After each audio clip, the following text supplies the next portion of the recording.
If you're interested in Hermetic philosophy, spirituality, stay tuned, because you're going to find out a lot of things about Hermetic spirituality, Gnosis, Nous, and many foundational concepts in Western esotericism, with the most special guest, Professor Wouter Hanegraaff.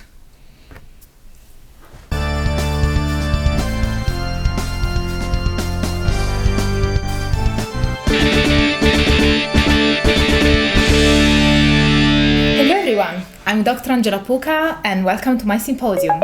And as you know, I'm a PhD and a university lecturer, and this is your online resource for the academic study of magic, esotericism, shamanism, paganism, and all things occult. Today I have a very special guest. I'm very excited to be talking to Professor Wouter Hanegraaff. He's a pioneer in the study of Western esotericism and an absolute authority. And I'm pretty sure that you have heard his name being mentioned here on the YouTube channel, because I have referenced his work quite a lot. So help me in welcoming Professor Hanegraaff, and welcome to the channel, Wouter. Well, thank you very much for the invitation, Angela. Nice to be here. Thank you for accepting to be on my show, and I'm very excited because there's a new book from you, which seems extremely exciting. This is the book, and you will find it linked in the info box as well. Hermetic Spirituality and the Historical Imagination: Altered States of Knowledge in Late Antiquity. So I first like to read a passage from this book, which is quite captivating, and it is the beginning of the prologue of the book, and it says, "This book is about the search for knowledge, the human experience of being in touch with how things really are. I will be analyzing a collection of ancient texts that claim to reveal the true nature of reality and describe a way toward liberation from mental delusion.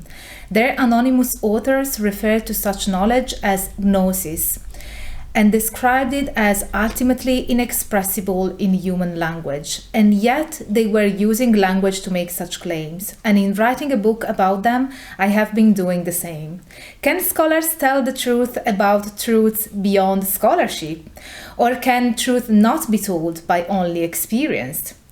If what we call knowledge is a function of our state of mind, then could there be other ways of knowing than those of reason and the senses?" I am so intrigued now, so I want you to tell me more about what is this book about. Right. Well, it is indeed about the search for gnosis, about the search for knowledge. It poses all kinds of questions about what knowledge is. We have scientific and rational knowledge, but we also have these claims in this literature about higher forms of knowledge, direct knowledge, spiritual knowledge, etc. And one of the terms that are being used is gnosis, the Greek word for knowledge. So yeah, the book in a way it explores what knowledge is, but it's also more specifically about a couple of other things. And maybe it's useful to say something about the title, because I try to capture most of the content in the title of the book. So Hermetic spirituality, that's the first topic, and I can tell a few things about what that is. But this is really about a movement that flourished in the first centuries of the Common Era in Roman Egypt, and which has left us writings, the Hermetic literature, and the word Hermetic refers to the kind of legendary author, the kind of authority of the Hermetic movement, Hermes Trismegistus, the thrice greatest Hermes. So that's just the wisdom teacher that you find in this literature. So that's the first topic, the Hermetic literature from the spirit. And the second topic, because the second part of the title says, "And the historical imagination." And so what I'm very much concerned with in this book is to think about how do we imagine this Hermetic movement. And I have a lot of polemics, against standard ways of historical and scholarly interpretation of the Hermetic literature, because scholars have been imagining the Hermetic movement as engaged mostly with philosophy. And so you read these texts, and they saw only philosophical texts there, and maybe theological texts, which talk about God and the human being and the nature of the world and so on. And I challenge that, and I think no, that is if you imagine these people to be only involved in philosophy as we understand it nowadays, then you're missing the essence of what this movement was all about, because it was really not Hermetic philosophy, it was Hermetic spirituality. And so I'm trying to argue, to show that these people who wrote these texts were actually engaged in a spiritual path, and they were trying to transform their consciousness. So I put all the emphasis on spiritual practice or experiential practice. These people are describing very powerful visionary and other kind of spiritual experiences. And that is really what it was all about. And through transforming your mind and transforming your consciousness, you could find higher knowledge and reach Gnosis. So, and that also is what's alluded to in the subtitle of the book. So it's called Hermetic Spirituality and Historical Imagination. So the imagination of how we imagine this field has to be changed, and I want to change it. I try to change the narrative. But the subtitle is Altered States of Knowledge in Late Antiquity. And so what I'm arguing in the book is that the Hermetic practitioners were actually, engaged in very powerful transformative techniques for changing your consciousness, altered states of consciousness. But our knowledge, and now we come to the question of Gnosis, whatever we know and what we can know depends on our state of consciousness, right? Mm-hmm. If you are in a kind of a sober, rational kind of consciousness, there's certain kind of things that you can know in that state. But what they were arguing is that if you are striving for this salvational, this transformative, higher type of knowledge, Gnosis, then this requires an altered state of consciousness, an alteration of consciousness. And only in that state can you actually have direct knowledge of what reality is all about.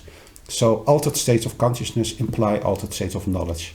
And altered states of knowledge depend on altered states of consciousness. So that's the reason for the title. And there's a fourth element maybe. So Hermetic spirituality, historical imagination, altered state of knowledge. And the fourth element has to do with language. Because these people were arguing that they were describing actually very powerful experiences that they have, visions of other realities, travels to really beyond the cosmos to the highest spiritual spheres, and so on. And you really find this in all the text. But then they always emphasize that this gnosis, this knowledge, is inexpressible. In the 9th chapter, I have a whole analysis of how Hermes Trismegistus leads his pupil, Tat, the pupil, into an altered state in which he travels out of his mind through all the 7 planetary spheres. He leaves the cosmos, he enters the sphere, the so-called 8th sphere, the octawatts, which is the sphere of souls. And then they move on to the 9th sphere, the enneads, which is a sphere of powers, of spiritual powers. And they even get a glimpse of the source, the pege in Greek. And that is the source of all reality. It is a kind of total mystery. So what Hermetic authors are saying is that the whole of reality comes from this mysterious, unknowable source, the pege, from which emanate light and life. And out of light and life emerge the cosmos. And so the moment that Tat and his master, his spiritual master, Hermes Trismegistus, attain this highest state, they even get a glimpse of the pege, of the source.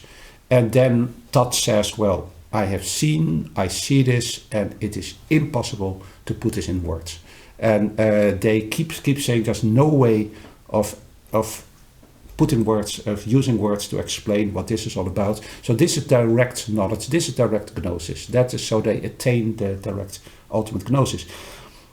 But that leads me then in the final chapter of the book to the question, okay, but if that is true, and the ultimate knowledge cannot be expressed in words, then what are we doing? And what are they doing? I'm writing a book.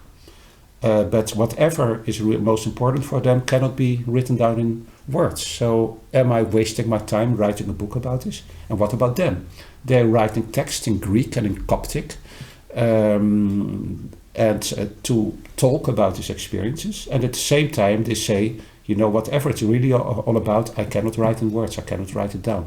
So this leads me to very fundamental questions about language and Gnosis. Is it possible to put Gnosis in words or not? And if it cannot be put in words, then what is the purpose of these writings? And what do you lose when you start speaking about something that cannot be spoken? And what do you lose by actually putting that language in words, in written words, by writing? Yeah, because in the end, we're dealing with texts that are very old. They come from the 2nd and the 3rd centuries of the Common Era.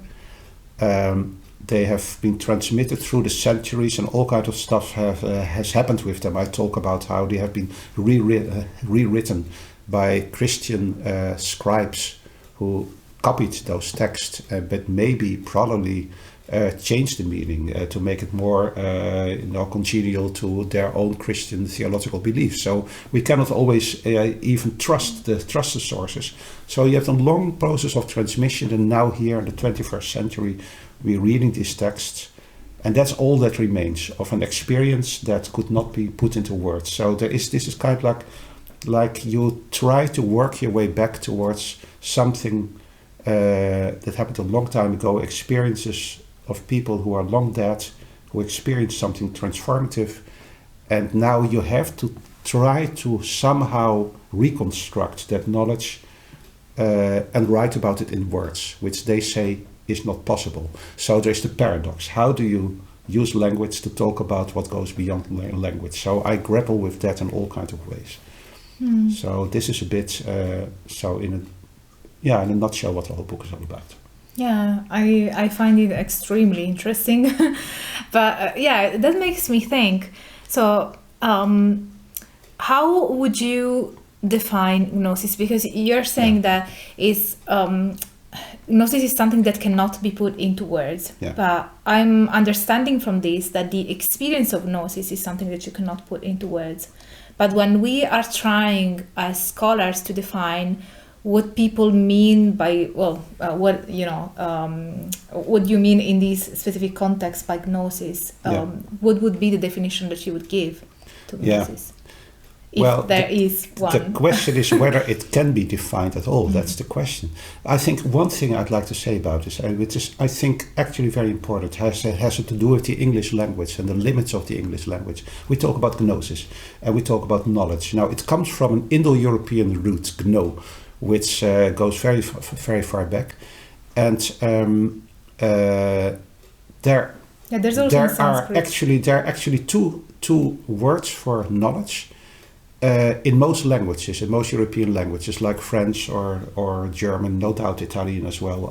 I do not know about Italian, but German, French. So in French, for instance, you can say connaître, which means knowing. And so if I say that I know Angela, then I use that word. But there's also the word savoir, which is another word, which is about propositional knowledge. Like I know about mathematics, for instance. I've studied that and I know about it. So there's a difference between knowledge by direct acquaintance, and I know that person, or I know my cats, or whatever you know by direct acquaintance. And there is knowledge in the sense of knowing things about, which is not the same thing. And you have that difference also in German, kennen and wissen, same thing. And in English you cannot make that distinction. You have one and the same word. Now Gnosis was about knowledge by direct acquaintance. So it's the first time. It's the first type. So Gnosis is not propositional knowledge. It's not comparable to science or rational philosophies, etc. When they talk about Gnosis, then they say that I have had direct experience in the sense of connaître or kennen in German. I've been there, I've seen, I've experienced directly what it is. So that immediacy is very important. And if you think about this, then you realize that actually the inexpressibility of Gnosis is not so very strange, because actually it's something we experience all the time. So I meet a certain person, I know that person. Can I put my experience of knowing that person in words? Probably not. I can say, well, I mean, he looks like he has brown hair and has blue eyes or brown eyes or whatever, and he has a beard or not. And so I can give a description. And that is all savoir. That is all wissen. So that is the kind of propositional knowledge about. But the actual experience of knowing somebody direct and saying, I know that person, that is something else, and that cannot be put in words. I mean, how do you express your personal knowledge of somebody, of having been in a certain place, or simply the knowledge of looking at a painting or listening to a piece of music, etc.? It all gives you knowledge, but most of it cannot be expressed in words, only indirectly. And in that sense, the inexpressibility of Gnosis is not actually so strange. It is something very common. And most things, most experiential dimensions of our lives cannot really be put into words. And so in that sense, maybe Gnosis is not so extraordinary. But they, of course, the practitioners here, they argued that, yes, they entered into an altered state of consciousness, a radical altered state. So they saw the universal light that everything consisted of, and they saw it directly. And they say, I know because I've seen. I've been there, I've seen it. I cannot talk about it, but I know it from direct experience. And maybe that leads me also maybe to something else from what Gnosis is all about. And it's very interesting. I found it fascinating to discover. When you read the scholarship about the Hermetic literature, and as I said, I'm very critical of the way that Hermeticism has been imagined by many, many scholars. Not all of them, some of them have got it very, very well, but I'm critical of quite some scholars. Very often it has been seen as Gnostic. Now, and here's a distinction. You have Gnosis as direct knowledge, and then you have Gnosticism, right? People talk about Gnosticism. And Gnosticism has usually been described as this dualistic worldview. So you have a material world and you have a spiritual world. And then the spark of the human soul has fallen into matter and has gotten imprisoned in matter. So we've lost the way. We are imprisoned in the material world, and we try to escape from it again to another to the spiritual world where we came from. That's the Gnostic kind of idea, dualistic, spirit against matter. Now, what's very interesting about Hermetica is that is not how they think. They are not Gnostics. They believe in Gnosis, but they are not Gnostics, because they believe in radical, what I call non-duality. There is no dualism. There is only one reality for them, and it is light. There's nothing but light. The only true reality is light, spiritual light, and everything that we experience in our world right now.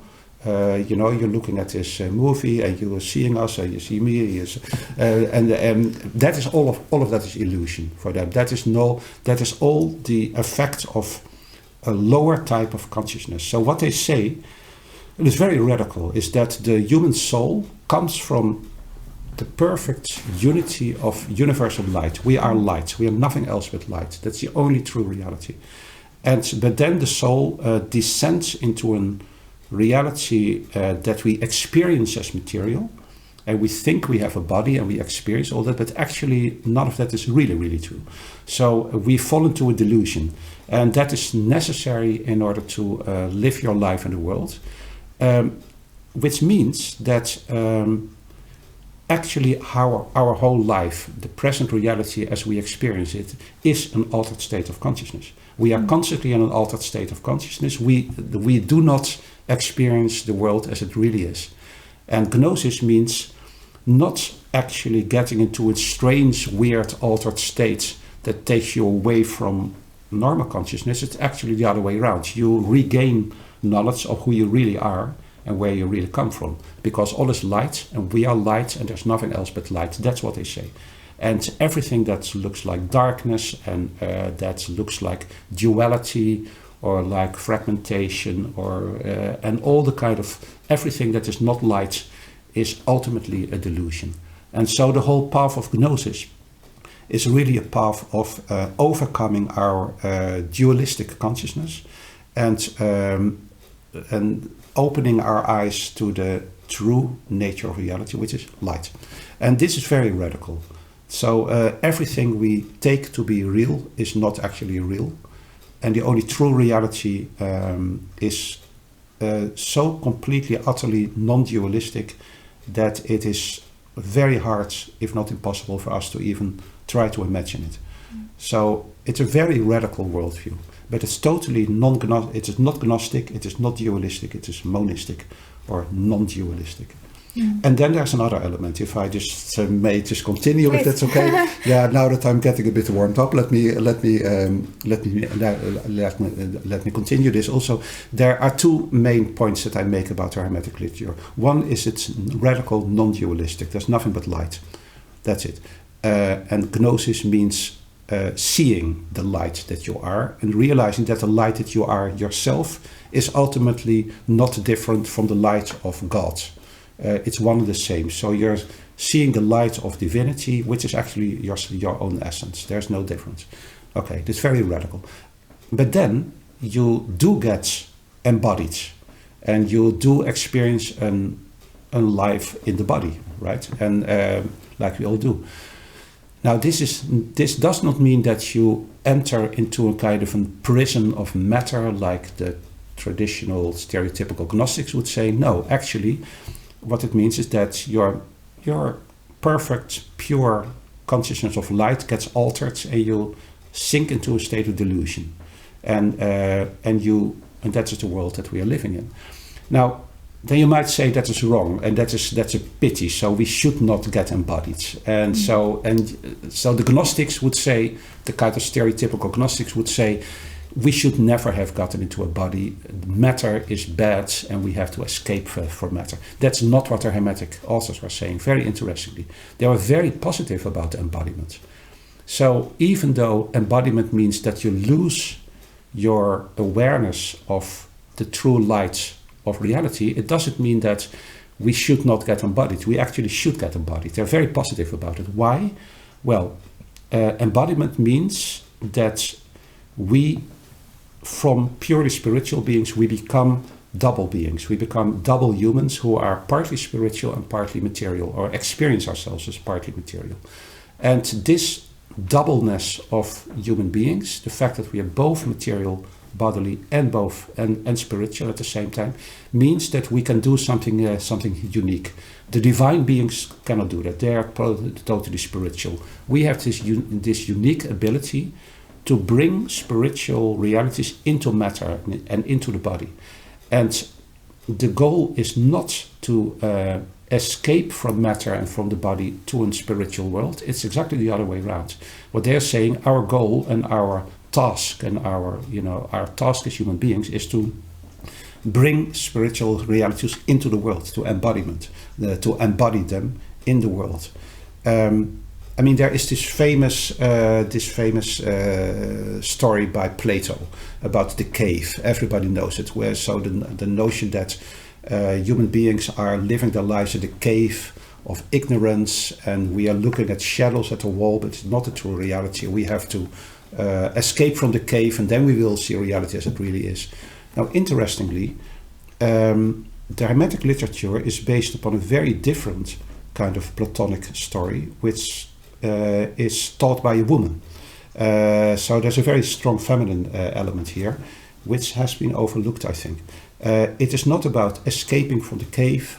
No, it's about embodying spiritual forces into matter by giving birth to them. And so there is really this very feminine language of giving birth to spiritual realities in matter. And that is what we have to do. That is the task, according to the Hermetic literature, to spiritualize matter, to bring the good and the beautiful and the true, the ultimate realities of goodness, beauty and truth, to bring them into matter and to make the world better and to make it look as much as possible, to make it, to transform it so that it will resemble the ultimate beauty of the spiritual. So it's it is world affirming. It is positive about matter. It's positive about the body. It doesn't teach you to escape from matter to another world. No, it tells you exactly the opposite, to embody spiritual realities into the world. So those two elements, non-duality and embodiment, are, I think, the most essential elements of what Hermetic spirituality is all about. It was a long story, but I hope it was a bit clear. I loved it, and I think that you gave the most brilliant explanation of what Gnosis is that I've ever heard in my life. I think I will use the difference between propositional knowledge in the future. I really like the distinction between, the direct acquaintance and propositional knowledge. I think it's a brilliant distinction. And so, according to the Hermetic writers, if they are very positive about the body, which makes sense since it is a monistic worldview, which means that everything is God, including us. Exactly.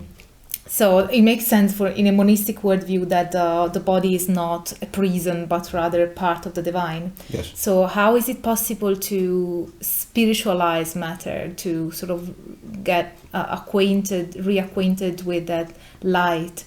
That is what the practice was all about. I think maybe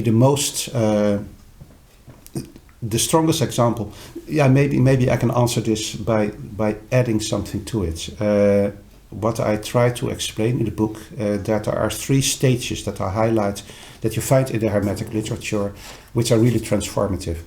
And the second of them comes closer to what you're asking here. So in one of the texts, the so-called Poimenderies, the first treatise of the Corpus Hermeticum, you have Hermes Trismegistus, who is in a kind of a trance state, in an altered state, kind of ecstatic state, and then suddenly his eyes are open and he sees this gigantic this gigantic being who calls himself Poimenderies and offers to answer all his questions. And it's a long story, and I won't go into all the details, but there comes a moment where Poimenderies says, okay, I will show you the true nature of reality. And he basically says, look into my eyes. And then Hermes is looking into the eyes of Poimenderies, this gigantic spiritual being. And then he realizes, and that's a very important moment, that he's looking at light, because Poimenderies is universal light. But who is looking at light? Am I not light? No, I'm light as well. So I'm looking into my own eyes and I'm seeing myself, and there is no distinction between Poimenderies and myself. So that is the first kind of groundbreaking kind of experience of total unity, of total non-duality. And then there's a whole later story in Poimenderies that I will skip now. And then there's a second very important text, and that goes to your question. Corpus Hermeticum 13, one of the most important texts in this literature. And this is a bit actually what the cover of the book is all about. So you see on the cover, you see a picture. This is actually William Blake, and officially this is God creating Adam. The biblical story of how God creates Adam. But I put it on the cover because I would like us to imagine that this is not God and Adam. This is actually Hermes Trismegistus, and this is his pupil Tat. And what you see here is a key scene in what happens in Corpus Hermeticum 13. And this is the experience of rebirth, palingenesis, rebirth. And that's central, because what happens is that Tat, the pupil, comes to Hermes and he says, Hermes, I have been meditating. I've been doing all the kind of things that I should do to prepare myself for Gnosis, and now I'm ready, and please give me Gnosis. And then Hermes says, yes, well, he gives some evasive or rather enigmatic answers, and Todd gets rather upset. He says, "You're not answering my questions clearly. Why don't you give me what I'm asking for?" And then, and it's a rather tense conversation actually. At one point, Hermes says, "My son," because that's the language they use. "So my son, I do not know what to tell you because I got transformed and I gained Gnosis and I was born into a different body.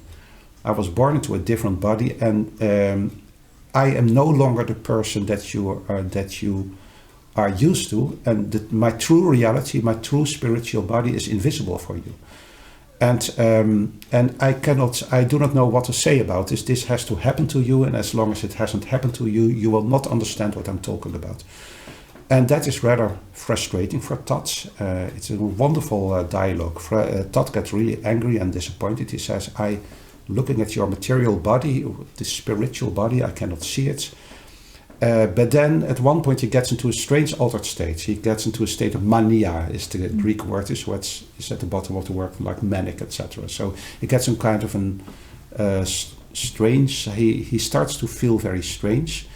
And then Hermes tells him, "Well, okay, apparently something is happening to you. You're getting into an altered state. Maybe you're experiencing the first stages of rebirth, of the spiritual rebirth.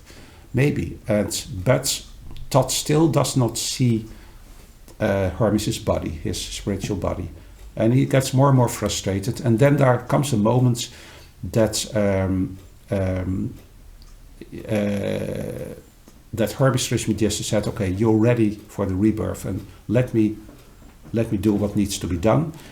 Todd enters into a kind of a trance-like state, and that's what I see here. So he's lying unconscious or semi-conscious here on the ground, and he's in trance-like state.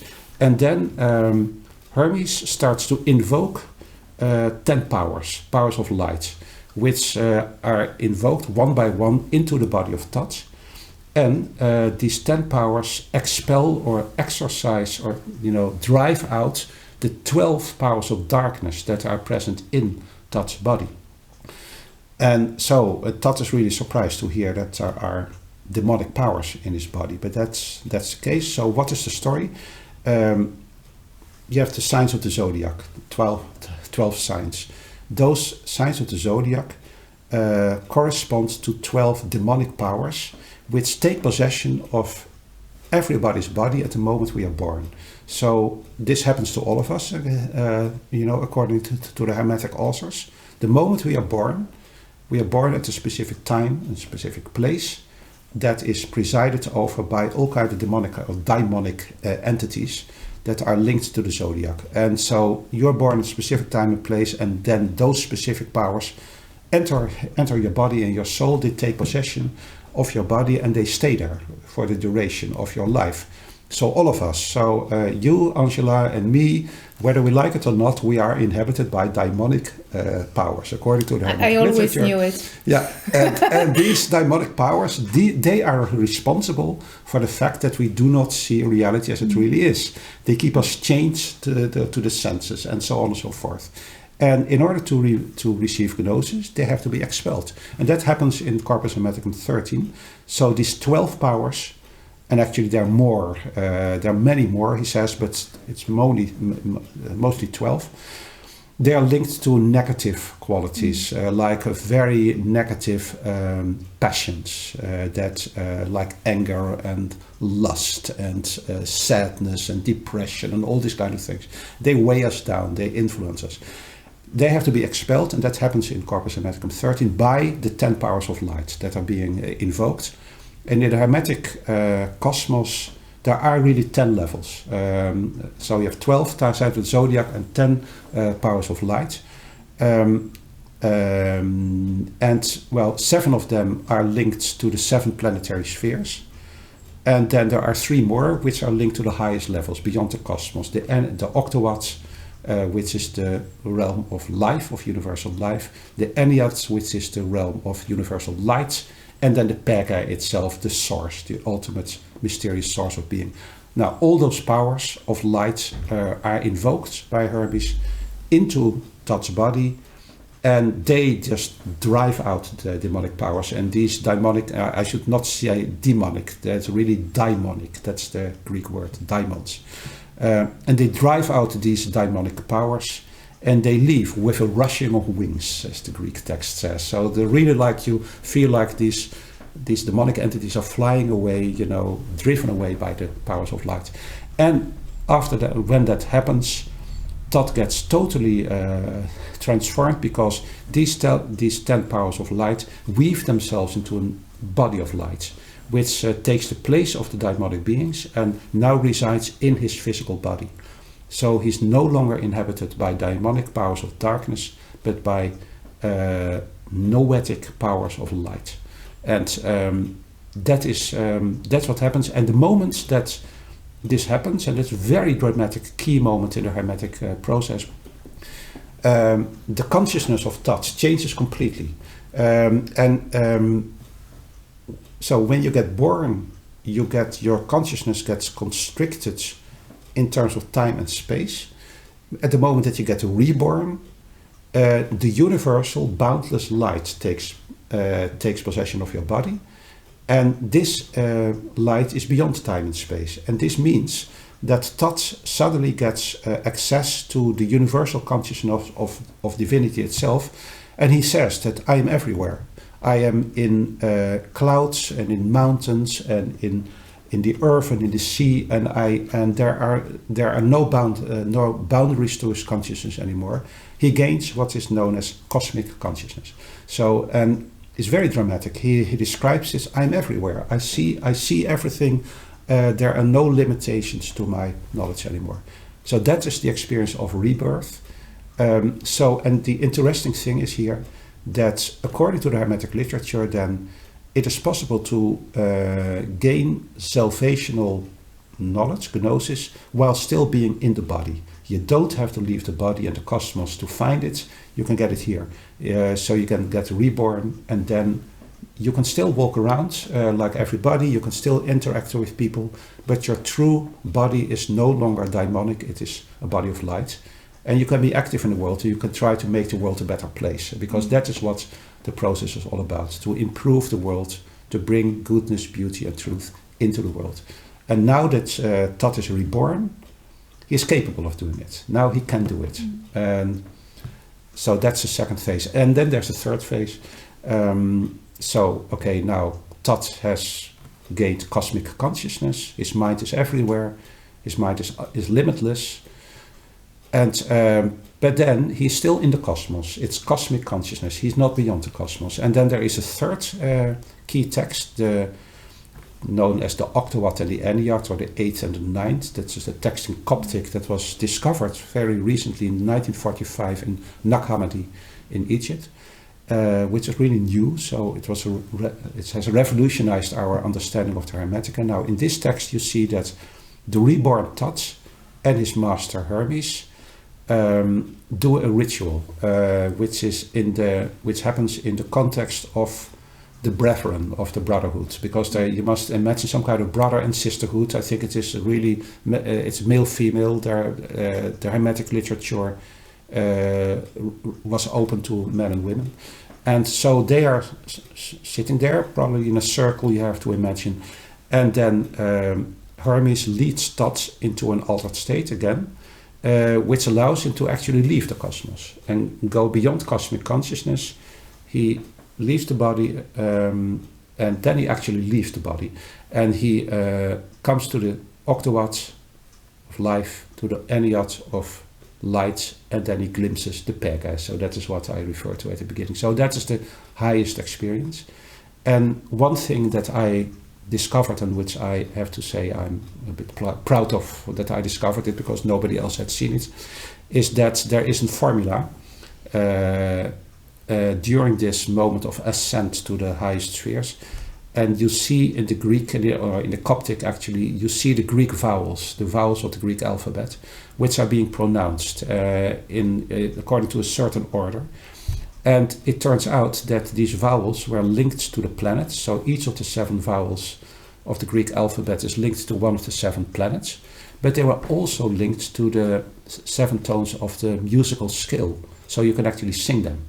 So these vowels were not just pronounced like ah, o, etc. No, they were actually sung. And you can link them to musical notes or musical scales that are known in antiquity, and you can sing them. So I have a piece of music in the book where I show what they were doing.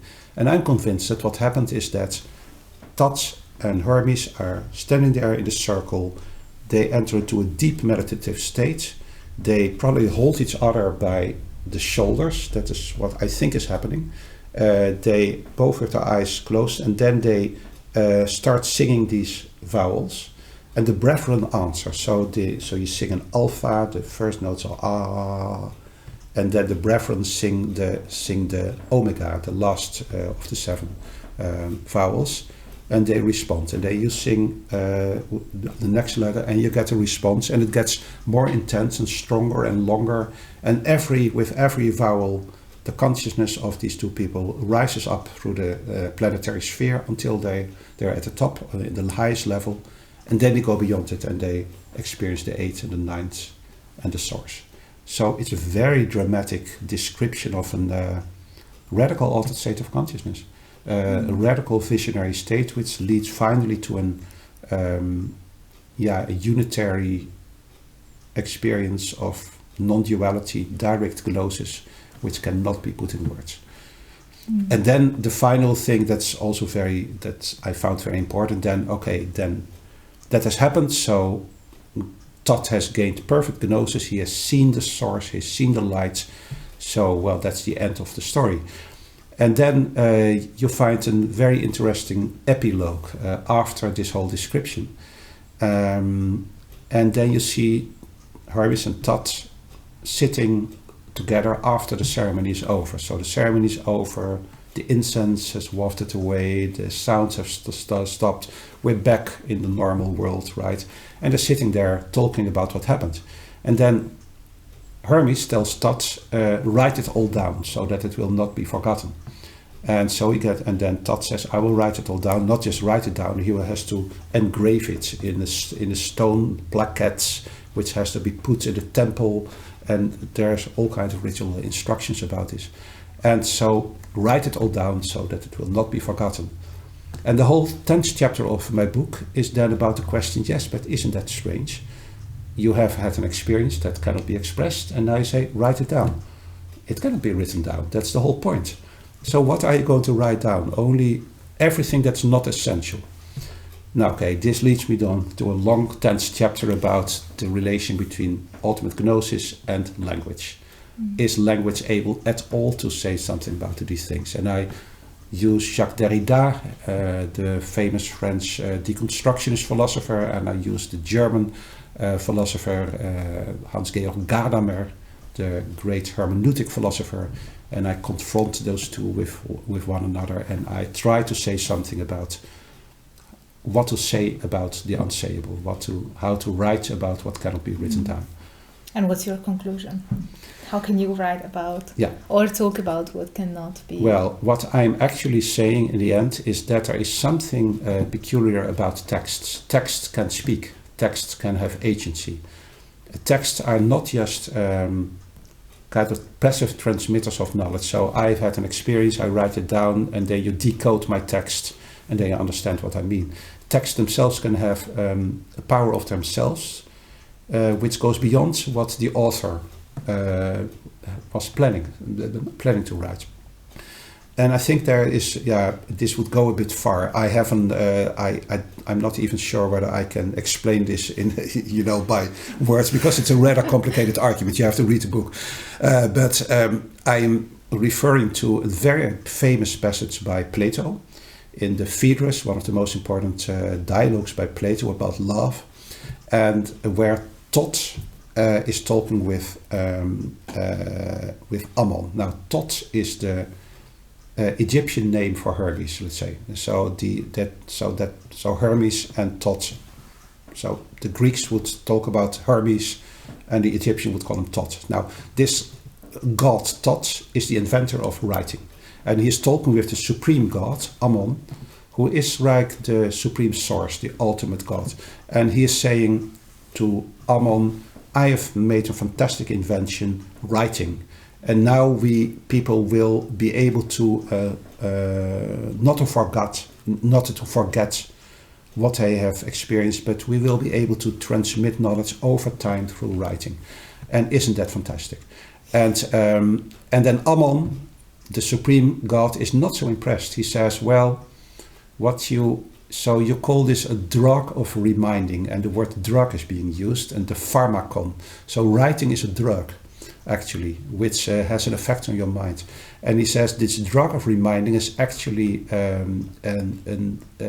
it is not a medicine, drug in the sense of medicine. It's actually a poison, because people will forget the direct experience, and they will only be talking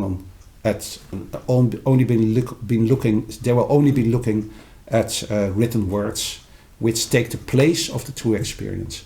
So people will be reading all these texts and all these words, and they will think that they have access to truth and to knowledge, but it's a delusion, because what can be written down will never be the true knowledge and the true truth.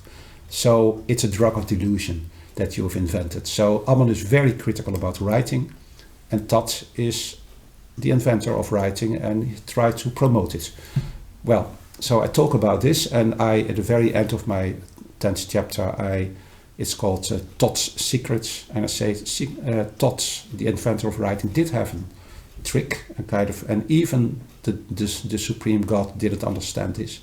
And that secret is the fact that writing itself can have kind of an almost magical effect on consciousness, and can transmit messages that were not consciously intended by the author, and actually can do something. So I end up on the side of Tot, and I say that even though language cannot express the inexpressible, it can have an effect on the human mind, which helps people find their way towards the ultimate inexpressible experience of Gnosis.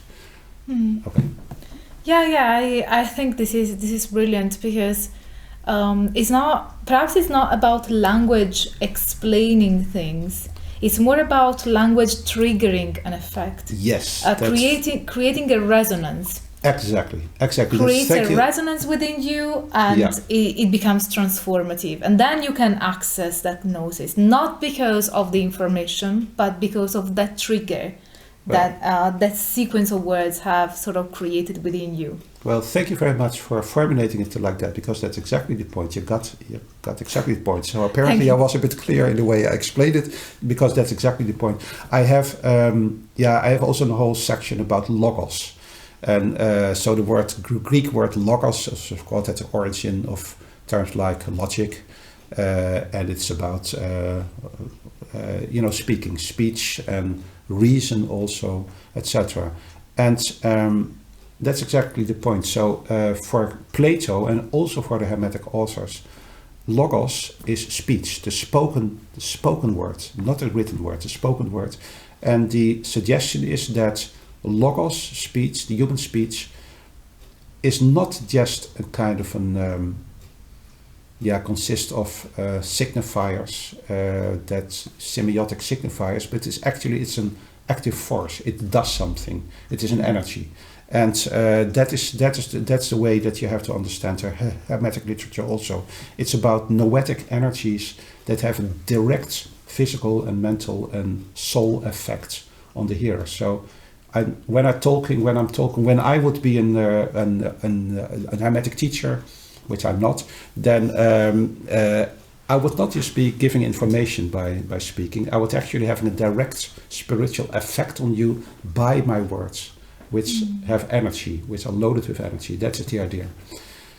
Yeah, and now that I mentioned that, maybe that's another element.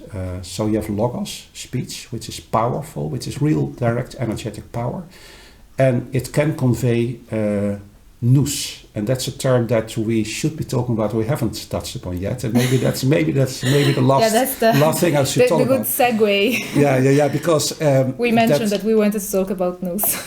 Nous. So you have Gnosis, you have logos, and you have Nous. And what is Nous? My book, in a way, is one big analysis of Nous. Now, what is Nous? It's a Greek word at the origin of words like noetic, as a kind of a knowledge. Now, what is Nous?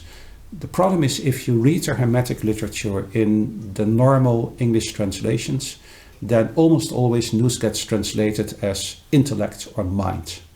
Well, we know what the mind is, we know what the intellect is, we think it resides in our brain, it has to do with thinking, and so with mental activity, with intellectual work, etc. And we think, yeah, we know what that is. And then you read the Hermetic literature, and everywhere where you see the word Nous, you read intellect or mind. And that makes the whole literature looks very philosophical in a modern sense, and very rational and very intellectual. But it's a mistranslation. That is what I am arguing. Nous does not mean what we understand by intellect and mind. And it's very important. So I leave it untranslated. I think we have to learn a new word. We have to learn Nous as a new word that is not yet part of our language. What is it? It is a kind of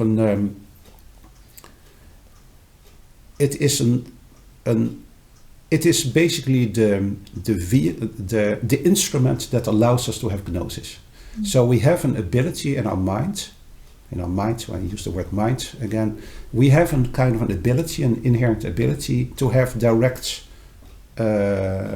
knowledge of the universal light. That's what they say. That is the foundation of Gnosis. And that ability is not thinking, it is not intellectualizing, etc. But it is a mode of direct knowing. If you might call it spiritual knowledge, spiritual knowing. But it's not intellect, it's not logical, it can't be put in words, but it is a direct intellectual, it's a direct, noetic perception. Would you say that it is the human skill of grasping that light? Yes. That the Hermetic writers were talking about? That is what it is. It is our ability to grasping that light, and that is, because what is that light? It is Nous. So the Nous is the universal light. So Nous is the skill within us that allows us to grasp that source. That's it. Mm-hmm. And that is what it is, why it is both, in philosophical terms, both ontological and epistemological at the same time. It is a reality, universal light, and it is an ability. Our ability to actually, know the light. And it's both at the same time. And so the whole book, in a way, you might say that Nous is the hero of the book that I've written. It is really from the first pages I talk about Nous. What does it mean? If you understand Nous a little bit, then you can begin to understand what Gnosis is all about. And and that leads me back also to my polemics against the historical imagination of Wouter Hanegraaff, because so many of these texts have been interpreted as philosophical texts, partly by translating Nous as intellect and mind. It looks all very familiar to us, and these radical spiritual texts about alterations of consciousness get reduced by means of translation to a kind of nice philosophical treatises of the kind that look familiar to us. That's not what they are. They are something very different. Mm. Yeah. That is. It was fantastic. I think that it was a great explanation, and I think that this book is really, is something that goes beyond the normal academic books. Normal academic books? Well, you know what I mean. Well, I very much hope so. Why would I spend years and years writing a normal academic book? There are so many of them. So I've done my best. Yeah. Yeah, so I definitely encourage everybody to get a hold of this book, because I think it is a fantastic read, and it is also quite engaging in the writing. I really like your writing style, and it's quite simple. Even though it is still an academic book, it is, I'd say, accessible to the general public. Also, I hope you guys tell me if you read it. Well, thank you very much. It's true. This is also a little part of what I'm saying in the book, is that writing is a form of enchantment. And that's the point I make again and again. When you write, you try to influence the minds of your listeners. You try to put a spell on your listeners. And that's what I'm trying to do. I try to write well as I can. Yeah, because I try to have an impact, and I want to catch your attention. Mm. And so, so I think that's part of what the art of writing is all about. Mm. Yeah. You write amazingly and you speak amazingly. So I think it was a very clear explanation. I honestly think that the way you explained Gnosis and Nous is the best way I've ever heard it, explained. Well, thank you very much. You humbled me, but thank you very much. I've done my best. Thank you very much, Wouter. It was really fascinating, and I'm sure that my audience will love this conversation and your book. So I really recommend you guys to get this book. And of course, let me know in the comment sections what you thought about what we said. And thank you again, Wouter. And it was really an amazing conversation. Well, thank you very much for the opportunity. It was great to be on your interview series. So, thank you. Bye, guys, and stay tuned for all the academic fun. This is it for today's video. If you like my content and want me to keep the academic fun going, please consider supporting my work with a one-off PayPal donation by joining memberships or my inner symposium on Patreon, where you will get access to our Discord server, monthly lectures, and lots of other perks depending on your chosen tier. And if you did like this video, don't forget to smash the like button. Subscribe to the channel, activate the notification bell so that you will never miss a new upload from me. And leave a comment and share this video with your friends, because that's how we create a community and that's how we grow as a community. So I really appreciate if you do that. And as always, stay tuned for all the academic fun. Bye for now.